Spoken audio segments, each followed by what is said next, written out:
All right, so let's talk about standard cell potential. And so here we're talking about the entire cell. So the potential of the cell, or the kind of, the height of our hill here, will be the difference between the final state and the initial state.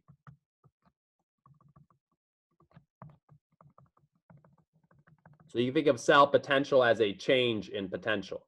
And if we think about where our electrons flow, well, they flow from the anode where oxidation occurs to the cathode where reduction occurs.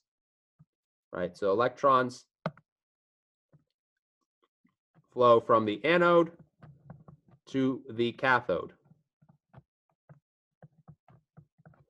And so our E cell will be equal to that of the E of the cathode minus E of the anode, right? Final minus initial.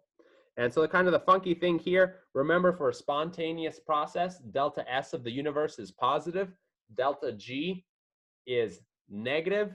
For E cell, it is positive. So positive for a spontaneous process.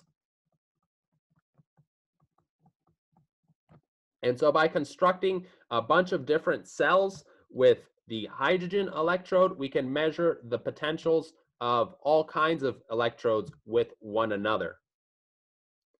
And so that's what this table is.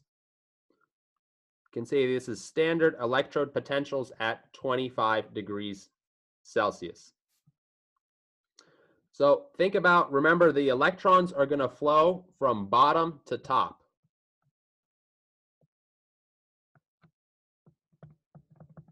Right? They're going to go from the more negative potential to the more positive potential.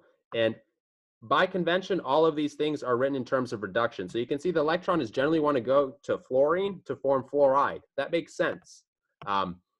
Fluorine is a very electronegative element, so it's going to want to make fluoride. And then if we look on the opposite side of this, right, we have lithium and lithium plus. Well, remember, lithium wants to give up that electron, so it makes sense that this would go the reverse direction.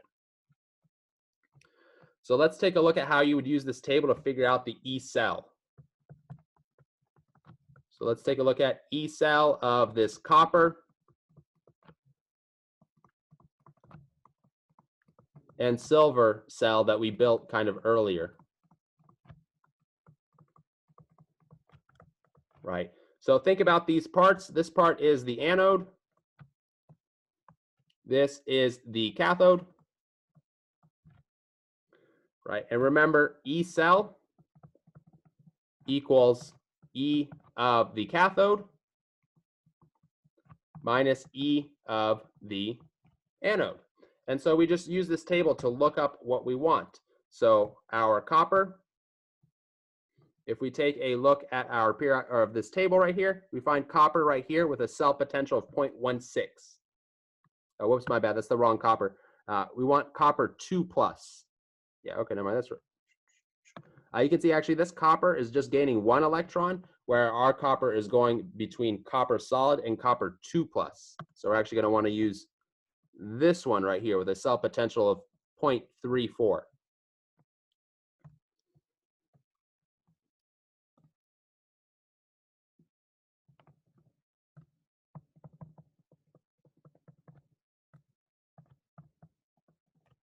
And then the cathode, we find our silver. And then if you look at this table, silver's right here, 0.8. So we're going to plug that into there. And then you get a final answer of